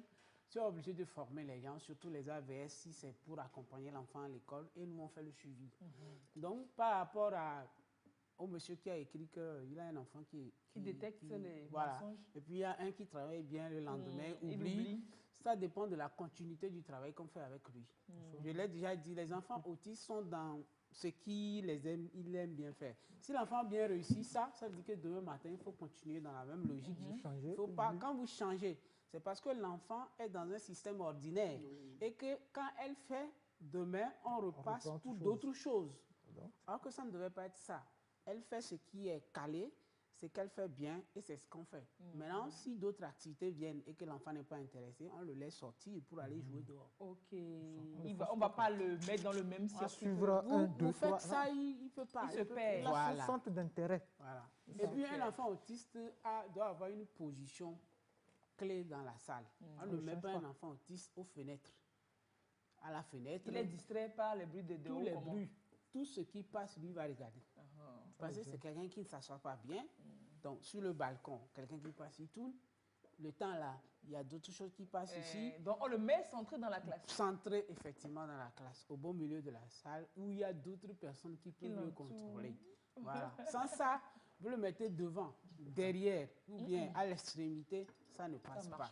Voilà. Alors, je ne sais pas si les enseignants, ils ont ça dans leur curriculum de formation, la prise en charge, je ne sais pas. Mais c'est toujours bien quand on est enseignant de se documenter, de se former soi-même pour pouvoir, puisque j'ai des réactions de personnes qui disent que j'ai ça en classe, j'ai ça en classe. Ils ne savent pas à qui s'adresser. Vous allez nous donner vos numéros. Parce que là, voilà, vous êtes morts, vous êtes foutus. Vos contacts. Parce que les gens posent énormément de questions et c'est mieux de les orienter vers vous pour que vous les accompagniez. On en savait un peu, mais pas autant que vous nous dites, quoi. Monsieur Zinzina Safiou, c'est quoi votre numéro? Faut noter, je ne vais pas renvoyer le numéro après. Hein. Notez, s'il vous plaît, que vous soyez au Togo ou à l'extérieur. Voilà, le 90 83 65 59. 90 83 65 59. Précédé de 00 228 pour toutes les personnes qui réagissent de l'extérieur du Togo. 10 83 65 59. Super. C'est le WhatsApp aussi. Super. Et monsieur Yenke? Oui, 90 25 95 62. 90 25 95 62. 90 25 95 62. Précédé de 228. vous avez les deux invités que je vous offre gratuitement pour vous aider dans les prises en charge. Restez avec prise nous. En charge Restez avec par nous. rapport à l'autisme et non pas autre prise en charge. Oh, quitte là-bas. On va inviter rapidement pour finir un jeune communicateur togolais. Il aime bien ne pas chômer, il aime bien tout le temps être en activité, faire des formations, partager des expériences, entre autres en entrepreneuriat, en communication. Une vague de formations qui s'annonce encore, dont on va parler très vite. Il va venir, c'est pas grave, venez, rentrez dans le champ. Il va passer devant la caméra bien bon. C'est pas grave, allez vers Déo. Ok. Allez vers Déo. Et voici votre micro. Comment vous allez? Très bien, merci. Je me porte bien. Et vous, j'espère aussi. Ça va, moi, c'est rare que je n'aille pas bien. Les jours où je ne vais pas bien, c'est la foudre. Ça va être... Non, c'est allumé, t'inquiète. Okay. Coco, Agbozo. Mais oui, orateur 7 étoiles, encore, c'est quoi? Brièvement, rapidement, l'initiative orateur 7 étoiles, c'est quoi? Voilà, c'est un programme de formation ouvert à tout le monde. Nous avions constaté qu'aujourd'hui, on ne peut plus faire quoi que ce soit sans la communication. C'est clair. Il faut arriver donc à manifester ou bien à pouvoir... manifester très clairement ce que vous avez dans la tête. Et pour pouvoir arriver à faire ça, c'est tout un art. Et aujourd'hui, il y a un bon nombre de personnes aussi qui veulent venir dans la communication. Et ils ont vraiment besoin d'apprendre beaucoup de choses, des gens expérimentés, de ceux qui sont déjà dans le domaine. Voilà, c'est pas une école, c'est pas une école qui donne un diplôme. Hein. Non, ce n'est pas une école. C'est juste une formation, partage d'expérience, avec tout le monde, que vous soyez entrepreneur, que vous soyez étudiant déjà, ou n'importe qui pourra donc participer à ce programme de formation. C'est cela. Et vous le faites assez régulièrement. Oui. Voilà. Les têtes de ceux qui partagent leur expérience, c'est pas de n'importe qui, mais c'est pas machin, non plus, hein. Bon, voilà. Il y a assez de professionnels quand même sur le coup. Et on s'inscrit encore. Il y a une nouvelle vague qui s'annonce. Oui, il y a une nouvelle vague pour le 10 avril, c'est-à-dire le samedi prochain. Et donc, l'inscription est toujours en cours pour tout le monde. Mais vous pouvez ramener encore le visuel pour que les gens... Vous prenez une photo de ça et vous avez toutes les informations. Exactement. La vague qui est passée le 27 mars dernier, oui. C'était comment, globalement? C'était magnifique. On a constaté même qu'il y a bon nombre de jeunes qui, quand ils sont rentrés à la maison, ils ont fait signe à d'autres personnes par rapport au contenu. Et pas mal de personnes continuent même par nous faire signe. Et ont même souhaité qu'on puisse revoir même le prix pour eux, malgré que nous sommes dans une période difficile et le prix est relativement acceptable. Offert. Hein? C'est offert. C'est complètement offert. Ça se passe à la maison? À la maison des jeunes d'Ama-Dahomey. Alors, combien de personnes par classe? 30 personnes maximum. Okay. 30 personnes maximum, parce qu'il y a un accompagnement. Juste après il y en a, oui, après, il y a un accompagnement. Ceux qui veulent faire carrière dans la communication, notamment dans l'animation, dans le journalisme, on essaie d'échanger avec des personnes ressources sur le programme pour les accompagner. Les orienter. Quelle école, quelle formation, quelle filière qui exactement. Et ceux qui sont déjà dans le domaine, peut-être des journalistes qui sont à ISICA, etc., il faut avoir certaines expériences que les gens ont eues 10 ans, 15 ans. En une journée, d'1 heure ou de 2 heures de temps, il y a beaucoup d'informations qui sont des informations en or que vous pouvez donc avoir. Et donc la séance, c'est combien de temps? C'est 2 heures, comme vous dites? Non, la séance, c'est 8 heures de temps, avec une pause où nous offrons des choses à ceux qui arrivent. Oui, c'est. Moi, je viendrai à la pause. Je viendrai à la pause. Ou bien, il faut être malin. La pause s'impose. La pause s'impose. Pour les participants. Alors, c'est pour les participants et on va gérer ça juste à la fin. Je viendrai à la pause. Et le contact, on a dû le voir sur le visuel.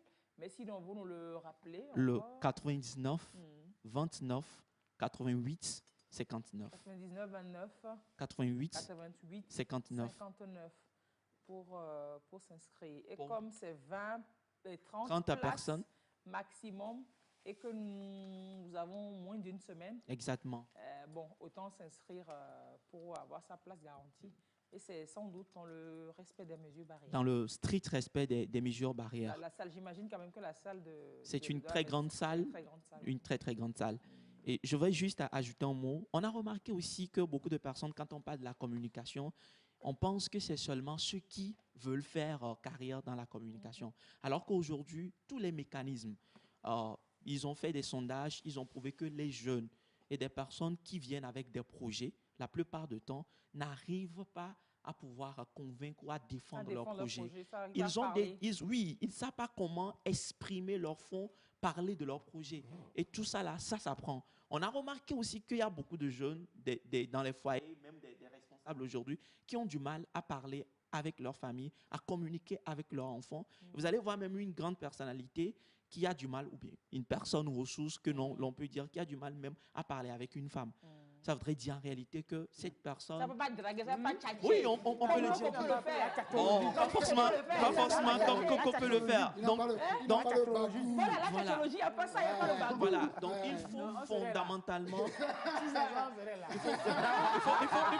Il faut fondamentalement développer cette confiance en soi, l'art de la persuasion, cette capacité de pouvoir amener une personne à s'approprier, à s'approprier et à faire le pas.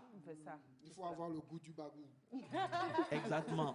Dans la communication s'impose, puisqu'on a vu que le fond du problème des autistes, c'est le manque de... C'est parce qu'ils n'arrivent pas à communiquer, à interagir avec leur environnement, qui a tous ces problèmes. Donc tout repose sur la communication. Tout repose sur la communication. Et avoir les armes pour communiquer, c'est vous. Quand je devais passer mon concours pour l'ISICA, parce que pour s'inscrire à l'ISICA, il faut passer un concours. Là, on nous a posé un sujet qu'on devait traiter. Le sujet, c'est tout est communication. Et pourtant, c'est clair. Tout est communication discutée. C'était ça le sujet. Sinon, si vous n'avez pas communiqué aujourd'hui, vous ne seriez pas deux bandes.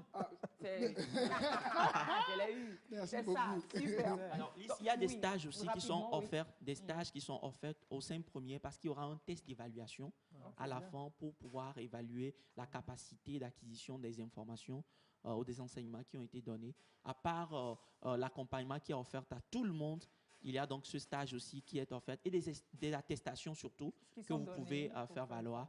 Et voilà, si vous voulez mieux voir Alice dans toute sa capacité à pouvoir vous donner autant d'informations, rendez-vous, c'est sur ce 10 et nous vous invitons à y prendre part le 99 29 88 59. 99 29 88 59. Ou sinon sur Facebook, sinon il y a une page. Voilà, vous tapez Info Plus Connect.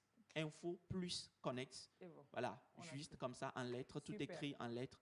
Et vous avez toutes les informations. Super. Ou alors, si vous avez plus d'informations à demander, il faut prendre la photo de la fiche là et puis vous avez tout dessus. Voilà. Ou bien, Zizine Avalé, comme depuis qu'il a appris qu'on peut apprendre à draguer quelqu'un m'a dit plus mieux que ce qu'il fait. Voilà. Tout, comme il a dit, c'est pas parce que c'est pas pour faire carré dans la communication, mais toute la communication, donc vie, tout le monde, pour faire carré dans la vie, voilà. Ou bien, monsieur Yenke, c'est pour faire carriériste de la vie.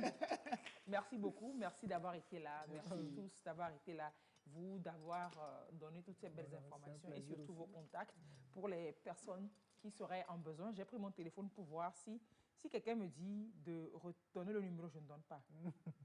Oui, 90 83 65 59. C'est qui ça? C'est moi. 90 25 95 62. C'est moi ça. C'est vous, donc c'est bien noté. Vous avez bien noté le numéro, c'est vrai. Ils ont noté, ils vont envoyer ça pour être sûr que c'est ça, oui. Vous avez bien noté les contacts, ils sont sur WhatsApp, vous pouvez interagir avec eux et puis voir comment vous allez accompagner ces petits génies-là. Peut-être que c'est eux qui vont créer les fusées, là. Ils vont peut-être assister les autres personnes ressources, les autres compétences du Togo vont les accompagner pour que le Togo envoie sa première fusée dans l'espace. Déo, coucou, gentil à toi. Allez, c'est fini, c'est fini. On a assez bouffé sur le temps. Passez un très bon dimanche. Joyeuse Pâques à vous. Très, très belle journée. Rediffusion de l'émission mardi après le journal de la nuit. Et puis, un autre direct samedi prochain. Au revoir. Passez une très belle journée. Et puis voilà. Coco, à samedi. Oui, à samedi. Oui, ça va. Voilà. Hier, les rues étaient vides. Mais aujourd'hui, c'est pire. Bah, c'est normal, Covid. C'est le lockdown. Le quoi? Le lockdown, Covid. Ça veut dire tous confinés. Confinés? Mais ça ne se peut pas. Il faut quand même encore se réunir, faire la fête, aller voir des matchs de foot. Bah non, plus de fête, plus de match, plus de foot. Plus de foot? Oh, j'y crois pas. Mais Corona, qu'est-ce qu'on va devenir? Ah, il faudrait un truc pour les faire tous sortir. Bonne idée. On n'a qu'à crier à l'aide. À l'aide, à l'aide, à l'aide. Ah ouais, continue, Covid. Ils sortent sur leur balcon. Ah bah, c'est bizarre ça, voilà qu'ils applaudissent maintenant. Mais Corona, ils nous narguent. Regarde, ils sont tous sur leur balcon et ils nous narguent. Attention! Ah, si en plus ils commencent à nous jeter des pots de fleurs, on est foutus. Ça va, Covid? Corona n'est pas grand, mais très embêtant. Covid est tout petit, mais pourrit nos vies.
TVT au cœur de votre vie.